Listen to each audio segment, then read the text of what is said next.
Bonjour à tous et bienvenue sur Disney Large, je suis Geoffrey Disney et ensemble on va débriefer les 5 nouvelles sorties cinéma de Disney, les 12 séries Disney+ qui viennent d'arriver, on va débriefer tout ça sur la chaîne Disney YouTube. Merci Disney. Salut à tous, aujourd'hui on va parler business, box-office et gros bordel parce qu'on va parler de Tenet et Mulan. A priori ces films n'ont rien à voir, d'un côté il y a un blockbuster cérébral de Christopher Nolan, de l'autre côté un blockbuster familial de Disney.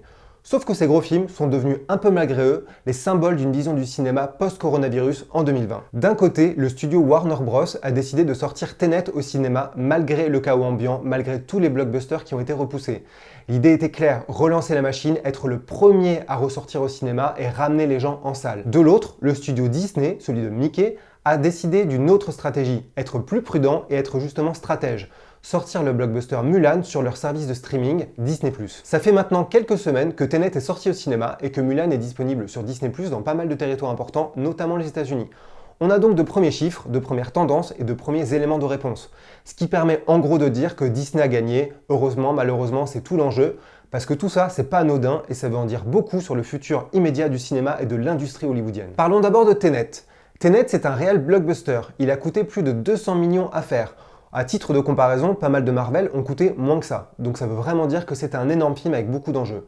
À ce budget de production s'ajoute le budget marketing, c'est-à-dire l'argent qui a été mis pour vendre le film, en faire la promotion dans le monde. C'est un budget d'environ 100 millions. Donc au minimum, Tenet a coûté 300 millions de dollars. Actuellement, le film en est à 250 millions au box-office mondial. C'est un chiffre qui peut paraître énorme et on peut se dire qu'il est pas loin d'être déjà rentable et d'être un succès, sauf que non, il faut voir pour ça les détails. Quand on parle box-office, il faut avoir une chose importante en tête. Tout l'argent récolté dans les salles avec les tickets de cinéma que vous achetez ne va pas dans les poches du studio. Une grosse partie va aux exploitants aux salles. C'est important pour calculer, savoir si un film est un succès ou non. Là-dessus, il faut avoir une autre donnée en tête. Le box-office domestique, c'est-à-dire les États-Unis et le Canada, est le plus important dans le monde. C'est là que le studio récupère le plus sur les recettes. Warner n'a cessé de répéter que Tenet allait être une course de fond et pas un sprint. Là aussi, il faut avoir en tête une chose importante, la fréquentation chute semaine après semaine. Il y a plein de facteurs à avoir en tête, le Covid et tout ça c'est sûr, mais dans certains territoires, notamment la France, il y a de plus en plus de salles où le film est projeté. Que la fréquentation chute, ce n'est absolument pas un bon signe. A priori, pour être rentable, Tenet doit atteindre les 500-600 millions au box-office mondial. Actuellement, il en est à 250. Il est donc en gros à la moitié du chemin avant d'être un réel succès parce qu'encore une fois, on parle ici de rentabilité pure. Néanmoins, n'oublions pas qu'il y a quand même quelques trucs positifs dans l'équation pour la Warner Bros. La première, c'est que le studio a négocié sévère avec les salles. Donc la part qui revient normalement aux exploitants est ici diminuée. En gros, le studio va récupérer plus que d'ordinaire sur les recettes. La deuxième, c'est que les grandes villes américaines qui sont très importantes pour le box-office ne sont pas encore ouvertes. Les cinémas de New York ou Los Angeles sont encore fermés, c'est-à-dire que le moment où tout va être réouvert, Warner va relancer la promo et va attendre que le public revienne massivement et c'est fort possible que ça arrive, en tout cas dans une certaine mesure. Dernière chose, la carrière d'un film ne se joue pas uniquement dans les salles de cinéma. Évidemment, c'est la chose la plus importante pour les studios, c'est là qu'on rapporte et qu'on engrange le plus d'argent, mais n'oublions pas qu'il y a les ventes vidéo, les ventes TV, le DVD et le Blu-ray, c'est un marché qui se casse la gueule, mais même aujourd'hui, pour un gros film comme Tenet, ça peut valoir plusieurs centaines de millions dans le monde. Bref, la carrière de Tenet commence très mal, mais elle n'est vraiment pas finie. Maintenant, parlons du cas Mulan. Il a coûté dans les 200 millions de dollars, c'est-à-dire autant que Tenet. À cela, il faut ajouter le budget marketing, au moins 100 millions de dollars. N'oublions pas, parce que c'est amusant, le film il devait sortir au cinéma et au dernier moment, sa sortie a été annulée, repoussée plusieurs fois et entièrement annulée pour qu'il arrive sur Disney+. En gros, Mulan a bénéficié d'une promo qui est exceptionnelle et vraiment pas habituelle pour un film qui atterrit directement en streaming. Il suffit de comparer à un gros film Netflix, qui est surtout vendu sur la homepage et sur les réseaux sociaux pour s'en rendre compte. Bref, Mulan il a coûté, avec tout ça en tête, dans les 300 millions, c'est-à-dire à peu près autant que Tenet. Parce que Mulan c'est une sortie qui a vraiment été calibrée pour les abonnés américains à Disney+. C'est pour ça que le film arrivera en décembre seulement en France, parmi plein d'autres territoires, gratuitement pour les abonnés. Depuis le début, la stratégie de Disney, elle est centrée sur les États-Unis. Le service Disney+ a d'abord été lancé dans quelques pays, surtout les États-Unis, avec une série énorme, The Mandalorian, la série Star Wars. Alors là, on va parler chiffres, ça peut sembler compliqué, il y aura beaucoup de trucs en tête, mais c'est important pour arriver à la conclusion et elle sera simple, vous allez le voir très vite. Lorsque Disney+ a été lancé dans seulement quelques territoires, les États-Unis c'était quasiment le seul territoire important. Il y avait alors 26 millions d'abonnés. Aujourd'hui, sur les 60 millions, on peut donc clairement estimer qu'il y a au minimum 30 millions qui sont aux États-Unis.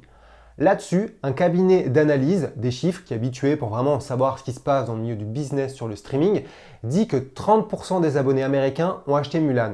Mulan qui coûte 30 $. Bref, tout ça c'est un peu le bordel. La conclusion c'est que Disney a gagné beaucoup d'argent avec Mulan. 270 millions au minimum. Sur ces 270 millions, tout va dans la poche des Disney, contrairement à Tenet où les bénéfices sont partagés. Si on veut faire l'équivalent en box-office, c'est quasiment comme si Mulan était arrivé à 500, 600, voire 700 millions au box-office mondial. On voit à quel point vraiment il y a une longueur d'avance et que Disney+ a tout changé dans l'équation et l'analyse d'un succès. Alors pourquoi on a comparé Tenet et Mulan alors que ces films sont a priori très différents? La première raison, c'est que ces films, ils ont tous les deux coûté très cher, comme on le disait. Même s'ils visent des publics différents, ils visent tous les deux un très large public. Il faut que plein de monde aille en salle, plein de monde les voit, pour que ce soit rentable et que ce soit pas un flop. Warner a clairement sorti la carte du cinéma de l'expérience de la salle de cinéma, ce qui collait parfaitement puisque Tenet a été tourné en grande partie en IMAX, donc c'était vraiment la promesse d'un grand spectacle, et c'est ce que Christopher Nolan voulait et défendait. De l'autre, Disney a joué la carte de la prudence, évidemment avec la situation de coronavirus. Pour un film familial qui doit ramener les enfants, les familles et vraiment les groupes, c'était la prudence qui était de mise. Et ils ont aussi joué la carte de la mode Netflix, qui veut que les gens consomment des divertissements avec une pizza sur leur canapé. C'était vraiment le confort. C'était deux stratégies et on voit que le public a plutôt répondu à Mulan, la stratégie du confort. Évidemment, on n'est pas là pour parler des films eux-mêmes ou célébrer la victoire de l'un sur l'autre et lequel est le plus respectable. On parle ici de business. Il faut qu'il y ait la rentabilité, il faut éviter de perdre de l'argent. C'est pour ça que de ce point de vue-là, Disney, ça a été un succès. C'est une victoire par KO. Leur stratégie a payé. Que ce soit à cause du public, grâce au public, peu importe pourquoi, c'est un succès. À côté de ça, Tenet est forcément une douche froide. Alors évidemment, on reste un peu prudent. La situation est exceptionnelle, il n'y a aucun point de comparaison. Donc on va pas commencer à miser et se dire que c'est totalement fini. Il y a encore un petit bout de chemin pour Tenet devant lui. Mais ce qui est sûr, c'est que ça n'a pas été à la hauteur jusque-là et que les signaux ne sont pas du tout positifs. C'est pour ça que le studio Warner Bros a déjà repoussé Wonder Woman 1984 qui devait sortir dans pas longtemps.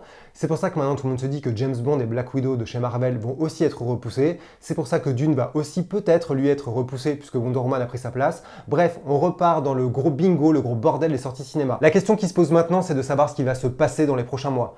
Qui va être le prochain film à essayer de relancer l'industrie? Quel est le prochain film qui va être repoussé pour la énième fois? Quel est le prochain film qui va se planter? Des questions qu'on connaît un peu trop bien puisqu'on a passé l'été à s'interroger là-dessus avant la sortie de Tenet. Et oui, tout ça ressemble à un retour à la case départ. Merci d'avoir regardé cette vidéo super géniale. Ce qui nous intéresse maintenant, c'est de savoir ce que vous en pensez. Est-ce que vous trouvez que c'est bien fait pour Christopher Nolan? Est-ce que Disney c'est l'antéchrist? Est-ce que ça vous rassure? Est-ce que ça vous inquiète? Est-ce que ça vous excite? Faut le dire dans les commentaires. En tout cas, si vous voulez qu'on continue parce que vous nous aimez bien et qu'il ne faut pas qu'on se plante comme Tenet, abonnez-vous à la chaîne Écran Large. Salut!